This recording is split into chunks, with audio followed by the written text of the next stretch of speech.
साध संगत जी प्यार से कहना धन का जी। साध संगत जी दासी आप जी के सामने माता जी का दिव्य दीक्षा भाग 1 का नया टॉपिक सत्य को जानकर भाव परिवर्तन रखेगी। आप जी को परिवान करना है जो माता जी ने कन्नूर केरल में 31 दिसंबर 2018 को किया। साध संगत जी सबसे पहले तो माता जी ये कह रही हैं कि दासी आप सबसे माफ़ी मांगेगी। हमारा गुरु कह रहा है कि मैं अपने संतों से माफ़ी मांगता हूँ क्योंकि मुझे यहाँ की लोकल भाषा नहीं आती, इसलिए यहाँ के स्थानीय महात्मा साथ में अनुवाद करके माता जी के भाव संतों तक पहुँचाएंगे। तो महापुरुषों सबसे पहले तो सीखने की बात यही है कि हमारी माता जी, हमारा सदगुरु हमारे से माफ़ी मांग रहा है, नीवा हो रहा है, जो हमें पल पल सिखा रहा है कि हमें अहंकार नहीं करना, तो करके भी दिखा रहा है। साध संगत यहाँ अगर हम नज़र घुमा कर देखें तो सबके कितने अलग अलग चेहरे हैं, क्योंकि कोई उत्तर भारत से आया है, कोई दक्षिण से आया है। हम सबके चेहरों, रंग, भाषा और संस्कृति आदि अलग हो सकते हैं, पर सच्चाई तो यह एक ही है कि हम सब परमात्मा की संतान हैं। इसी भाव को भी नाम दिया गया है। वाहिद यही एक अल्लाह, एक भगवान, एक रमा हुआ राम ही है जो पत्ते पत्ते, डाली डाली, कण कण में बसता है।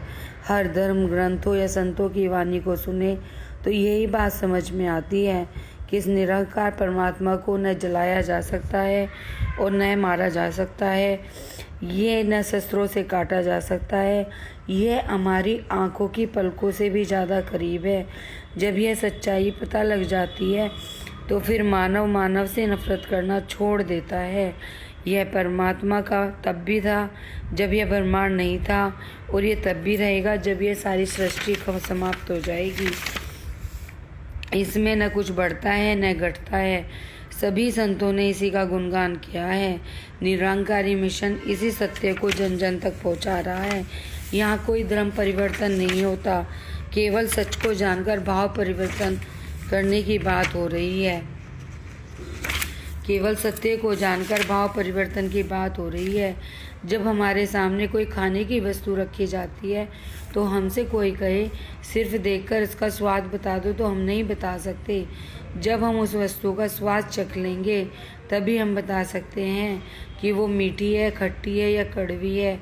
इसी प्रकार प्रभु को जानकर जब हम सेवा, सुमरन और सत्संग करते हुए जीवन में इसका एहसास बनाए रखते हैं, तभी हम कह सकते हैं कि हमारे अंदर निरंकार का ज्ञान बस गया है। सत्संग द्वारा हम माया के विकर्षणों से बचे रहते हैं और सही की ओर कदम बढ़ाते हैं। ब्रह्म ज्ञान लेने के बाद हम अपने जीवन में हर बात को आध्यात्मिक नज़रिए से देख सकते हैं। अपने अंदर जाकर ये भी देख सकते हैं कि हम जो कह रहे हैं और जो कर रहे हैं उसमें कहीं अंतर तो नहीं है। ऐसा तो नहीं है कि कहीं हम बात भगवान राम की कर रहे हों पर आचरण में रावण के समान अहंकार में लिप्त हों। धर्म ग्रंथ आदि पढ़ना लिख अवश्य ही मुबारक है, क्योंकि उसमें युगों युगों से गुरु पीरों की बात संकलित है। परंतु पढ़ने के साथ साथ जो बात उन्होंने समझाई है, हमें उस पर भी गौर करना चाहिए और उन बातों को जीवन में अपनाते हुए विनम्र रहना है और अहंकार को जीवन में नहीं आने देना है। माता जी कह रही हैं कि बहुत लोग धर्म ग्रंथ पढ़ते हैं, तो उन्हें पढ़ो पर उनको अपने जीवन में अप्लाई भी करो। जब भी हम भगवान परमात्मा को जान सकते हैं और पहचान सकते हैं। कल दासी चंडीगढ़ का समागम सुन रही थी तो महापुरुषों उसमें भी अप्लाई और सप्लाई की बात कर रहे थे संत। एक महापुरुष के बहुत अच्छे विचार आए थे।